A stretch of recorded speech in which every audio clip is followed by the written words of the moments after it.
Singing career sa Pilipinas ng The Voice US Grand Champion Sofronio Vasquez. Hahawaan na ng Star Magic.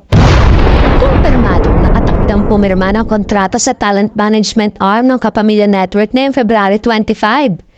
Opisyal na magiging bahagi ng ABS-CBN Star Magic ang singer. Maaalalang isang makasaysayang tagumpay ang inuwi ng Filipino singer na si Sofronio Vasquez matapos mag-gogi bilang champion ng The Voice USA ngayong taon. Siya ang kauna-unahang Filipino at Asia na nagwagi sa prestiyosong singing competition. Bago pa makapasok sa The Voice USA, hindi nabaguan si Sofronio sa mga singing competition. Sumabak na rin siya sa tawag ng tanghalan ng It's Showtime kung saan nagtapos siya bilang third placer. Pero ngayon, ibang-iba na ang kwento niya mula Pilipinas. Nainay buong mundo na sumisigaw ng kanyang pangalan. Isang patunay, si Sofronio Vasquez na kahit saan mang dako ng mundo, kayang ipakita ng mga Pilipino ang kanilang husay at galing.